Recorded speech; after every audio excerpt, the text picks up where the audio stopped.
Voici pourquoi il faut combattre la colère. C'est un poison puissant dans le couple et la famille.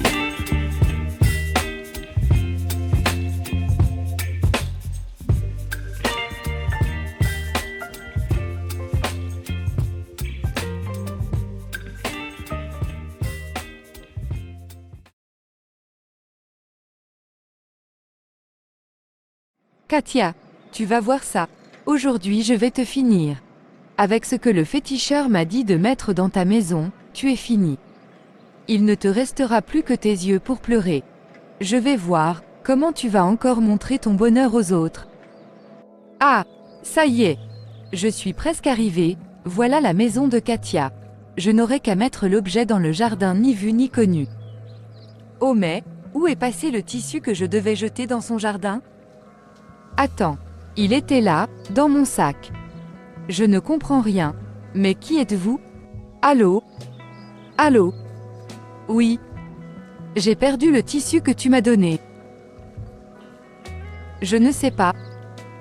Allô ? Et maintenant j'entends des voix.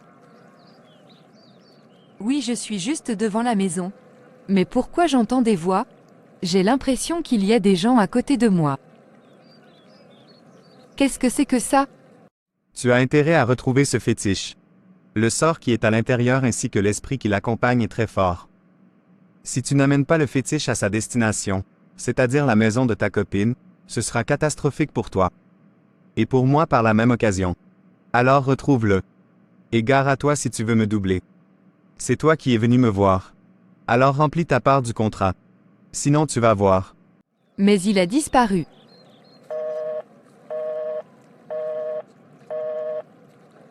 Comment vais-je faire pour atteindre Katia ? Il faut que je réfléchisse. Il ne me reste plus beaucoup de temps. Qui pourrait m'aider dans cette affaire ? S'il te plaît, donne-moi une autre chance. Refais le fétiche et cette fois-ci je veillerai à terminer ce que j'ai commencé. Je t'assure, je ne sais pas comment ce fétiche a disparu de mon sac. Je l'avais tout le long du trajet jusqu'à devant chez Katia. Mais quand je suis arrivée devant chez elle, et que j'ai vérifié, le fétiche avait disparu. Je n'arrive pas à l'expliquer. Bon. Ok. Je vais te donner autre chose. Mais cette fois-ci, il faudra le mettre dans la maison. Ok? N'importe où, mais dans la maison. Pas dehors. Tu as bien compris? Ok, c'est compris.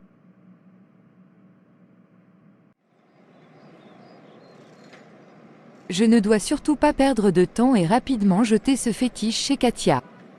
Et ensuite adieu son bonheur et sa famille parfaite qu'elle nous plaque au visage. Bonjour Katia. Ça fait un bail qu'on ne s'est pas vu. J'aimerais passer vous rendre une petite visite demain. Comment ça, ce n'est pas possible ? Pourquoi ? Mais non, je ne m'énerve pas. C'est juste que je suis ta meilleure amie et ça fait plusieurs semaines qu'on ne s'est pas vu. Qu'est-ce qui se passe ? Il n'y a rien. C'est juste que là je suis vraiment très occupée. Écoute, on se reparlera plus tard si tu veux bien. Là je suis en pleine course. Et je suis déjà très en retard. Non, non, je t'assure. Il faut vraiment que je te laisse. Au revoir. Non, non, non. Ce n'est pas possible. Qu'est-ce qui se passe, maman ? Tu as l'air préoccupée. C'était tantine Katia. Elle voulait passer nous voir. Mais avec tout ce que tu nous as dit, je préfère prendre un peu de recul. Tu as raison, maman. Et comme disait souvent grand-père, l'homme prudent voit le mal et se cache, mais les simples avancent et sont punis. Proverbe 22 verset 3. Oui, c'est tout à fait ça. C'est bien mon fils. Je suis fière de toi.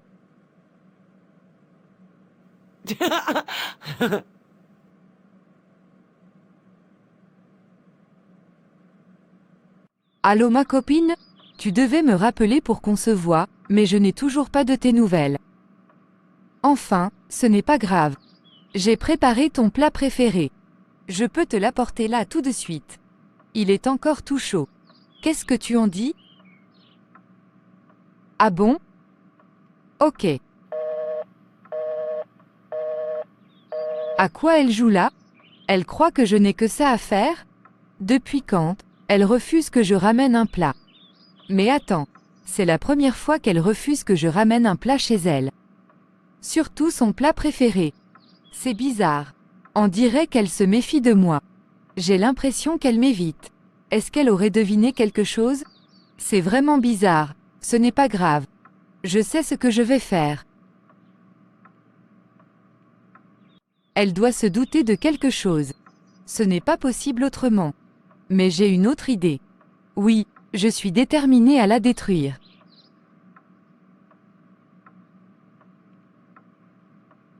Rebecca, merci d'être venue. J'ai besoin que tu m'aides. Qu'est-ce que je peux faire pour toi? Ça avait l'air urgent au téléphone. Oui. Je ne sais pas comment te dire ça. Mais ne te fâche pas, d'accord? Écoute-moi jusqu'au bout. D'accord, je t'écoute. Tu vois, je trouve que Katia se la joue trop.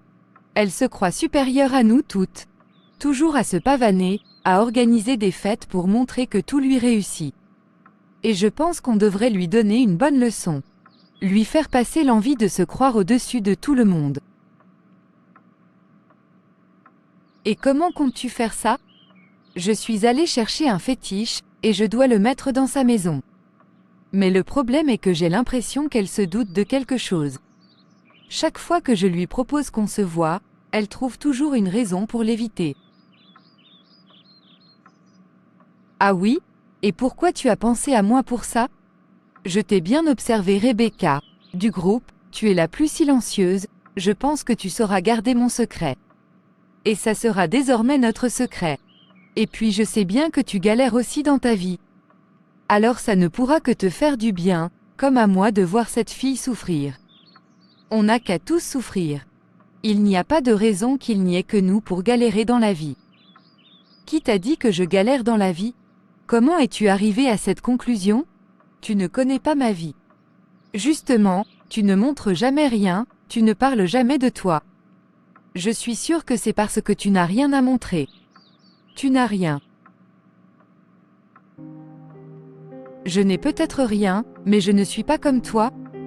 Et puis, moi aussi, je t'ai bien observé. Je sais exactement de quoi tu es capable. Ce que tu dis que tu as fait ne m'étonne même pas. Tu vois, je ne suis même pas étonnée. En tout cas, je ne ferai pas ce que tu me demandes. Jamais. Tu me prends pour qui? Pour une sorcière comme toi? Écoute et écoute-moi bien. Si jamais tu me rappelles pour me proposer ce genre de bêtises, tu vas voir de quel bois je me chauffe. Attends s'il te plaît. Ne pars pas. Surtout ne dis rien à Katia, s'il te plaît. Ne lui dis rien. Je suis désolée de t'avoir proposé ça. Je croyais qu'on allait se comprendre sur ce point-là, mais je me suis trompée. Excuse-moi et n'en parle pas à Katia, ni à personne. Tu fais pitié? Je suis partie. Mais je te conseille d'arrêter ça. Au revoir. Je suis finie, je suis finie. Elle va tout lui raconter. Je suis finie. Elle est complètement folle cette fille. Je savais qu'elle enviait Katia, mais à ce point-là. Waouh!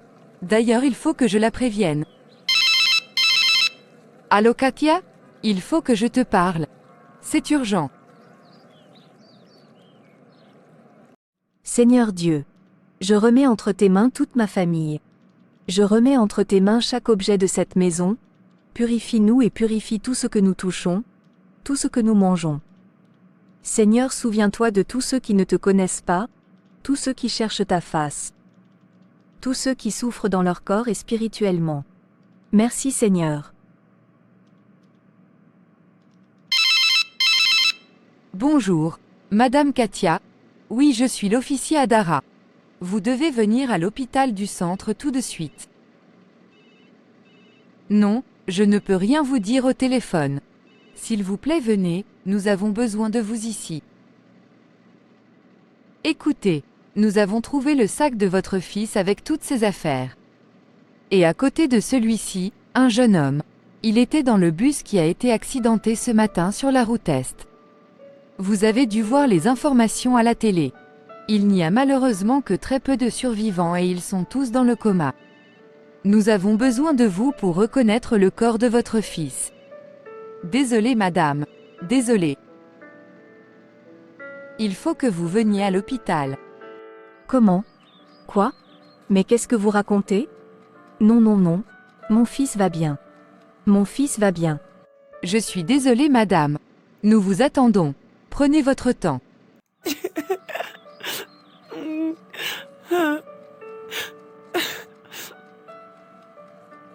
Mon fils? Mon fils. Pourquoi Seigneur?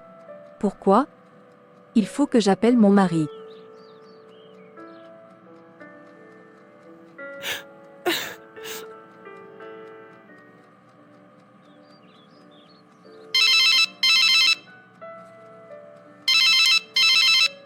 Allô? Il faut que tu viennes tout de suite à la maison. Oui, tout de suite. Notre petit Teddy. C'est notre petit Teddy. Notre fils n'est plus. Quoi?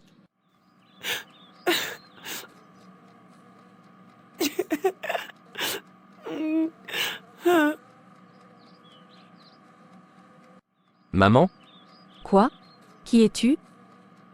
Mon fils? Teddy? C'est bien toi? Maman.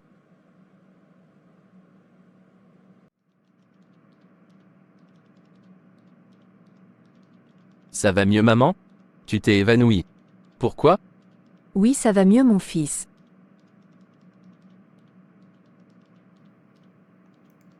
J'ai cru que tu nous avais laissés.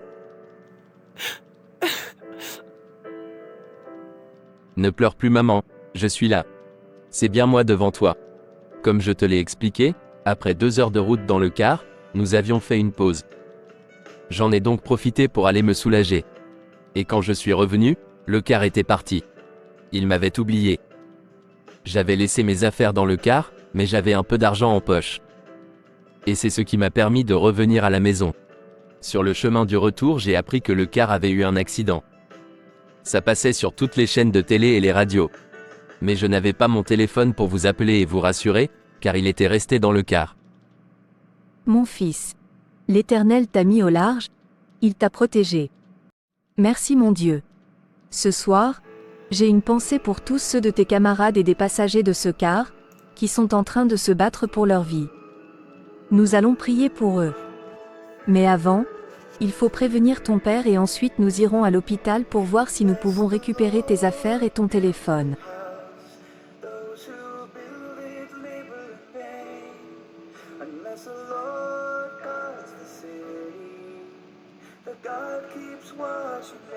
Mon fils. Mon fils est vivant. Gloire à Dieu. Dieu est grand. Oui, il est grand. Ma famille, ouvrez vos Bibles, et nous allons lire la puissante parole de l'Éternel. Dans le livre d'Exode 14 au verset 13 à 14, il est dit ceci. Moïse répondit au peuple. Ne craignez rien, restez en place, et regardez la délivrance que l'Éternel va vous accorder en ce jour. Car les Égyptiens que vous voyez aujourd'hui, vous ne les verrez plus jamais. L'Éternel combattra pour vous, et vous, gardez le silence.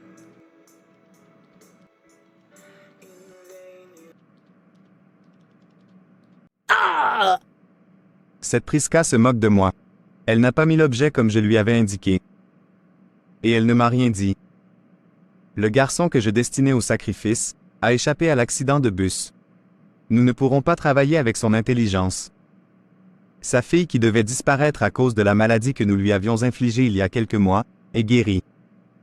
Et les parents sont intouchables. Non, non, non. Ça ne va pas se passer comme ça. Qu'est-ce que tu fais chez moi? Qu'est-ce que tu fais dans mon salon? Comment tu es entré?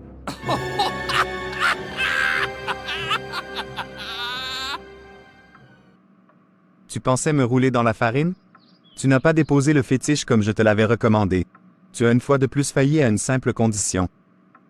Tu as une semaine pour dire au revoir à tes proches. On vient te chercher dans une semaine. S'il te plaît, laisse-moi encore une chance. Écoute, je te paierai de l'argent.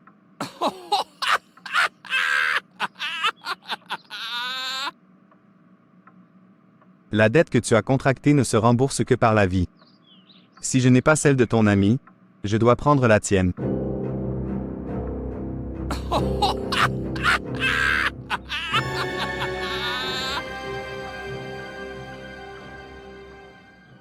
On m'a dit que tu es un grand magicien.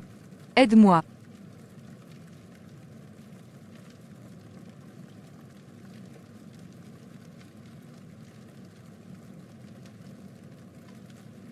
Non. Je ne peux rien pour toi. Je ne m'attaque plus aux véritables enfants de Dieu. J'ai déjà donné. Cette famille est entourée de feu. Non, ce n'est pas pour moi. Va voir quelqu'un d'autre. Comment ça? De quoi tu parles? Va-t'en, je te dis. Pourquoi tu viens me déranger?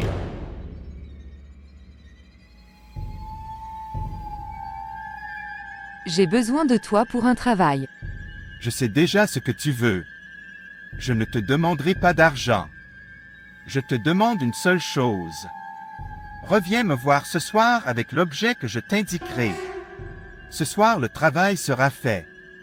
Et tu n'entendras plus parler de ta copine et sa famille. Avec moi, c'est du service rapide. Super.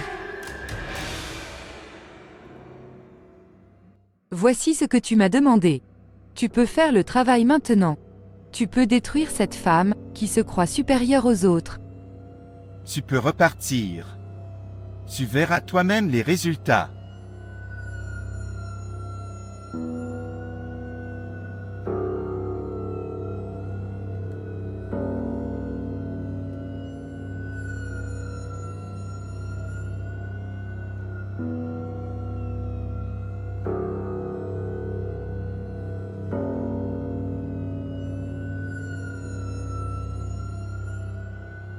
Qu'est-ce que c'est que ça?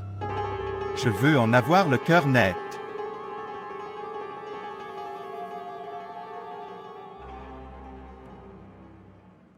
Je te salue. Je te salue. J'ai lu dans mes visions que tu as fait un travail pour une femme et tu as échoué. Qu'est-ce qui s'est passé? Si tu es là, c'est que cette femme est venue te voir. Et toi aussi tu as échoué. Je n'ai pas échoué. Car je n'ai pas commencé. J'ai consulté mes esprits mais ils ne voient rien. Nous n'arrivons pas à localiser cette famille. Et quand je vais à l'adresse de cette famille, il y a cette lumière qui se dégage, qui m'empêche d'approcher. Elle est trop puissante, elle m'aveugle. Je ne vois rien. Je suis donc venu te voir pour qu'on mette en place une stratégie pour atteindre cette famille. Écoute, à dire vrai, j'ai déjà essayé à plusieurs reprises. À chaque tentative, c'est négatif. Les puissants fétiches et sorts préparés contre cette famille ne donnent rien. Soit ils disparaissent, soit ils sèchent, soit ils périment avant d'atteindre leur maison. Alors je te propose ceci. À défaut d'atteindre cette famille, nous pouvons prendre l'âme de Prisca. Ainsi je te propose qu'elle travaille pour moi 10 ans dans l'autre monde, et 10 ans pour toi ensuite. Et après, nous l'achèverons. Ce sera une maigre récompense à côté de ce que nous aurions pu avoir avec cette famille. Mais c'est mieux que rien. Et c'est le prix à payer pour ça. Une vie contre une vie. Tu demandes une vie, on prend la tienne au final. Et ces hommes n'ont pas encore compris ça. Laissons-les dans leur ignorance et profitons.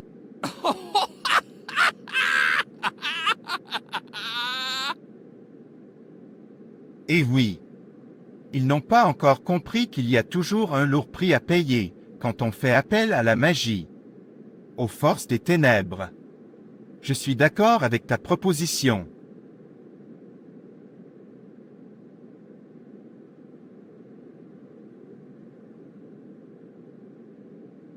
Jérôme, nous tenons à vous présenter toutes nos excuses pour vous avoir soupçonné concernant le détournement de fonds que nous avons constaté il y a quelques semaines. Il s'agissait en fait d'une erreur monumentale de la part du comptable. Nous sommes désolés et en compensation du souci que nous vous avons causé, nous vous donnons une prime et augmentons votre salaire. Et pour vous remercier de votre loyauté et de votre travail, nous vous proposons un poste de direction au siège social. Je vous revois demain pour mettre tout ça sur papier. Encore désolé. Du moment que mon honnêteté a été prouvée, c'est l'essentiel. Waouh! C'est génial mon chéri. Dépêche-toi de rentrer qu'on fête ça avec les enfants. Toi et les fêtes. Les enfants. Les enfants. Papa a été innocenté. Et en plus il a eu une promotion. Dieu soit loué. Merci Seigneur, pour tous tes bienfaits dans nos vies. C'est le moment. À toi l'honneur.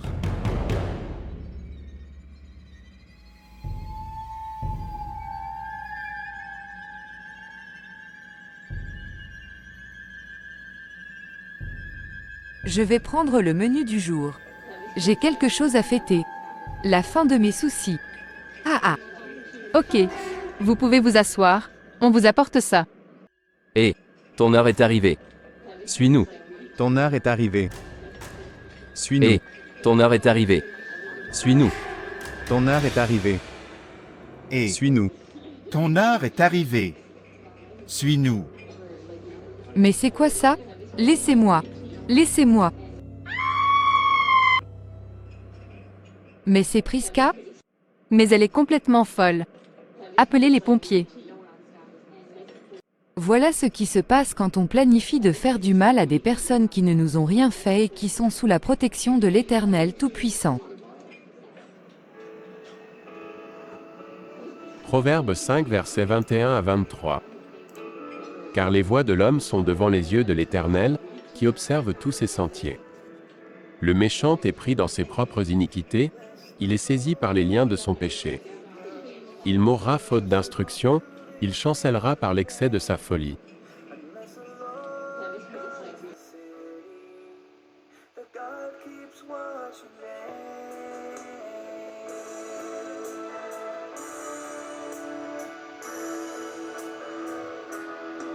Unless the Lord builds the house, those who build it labor in vain.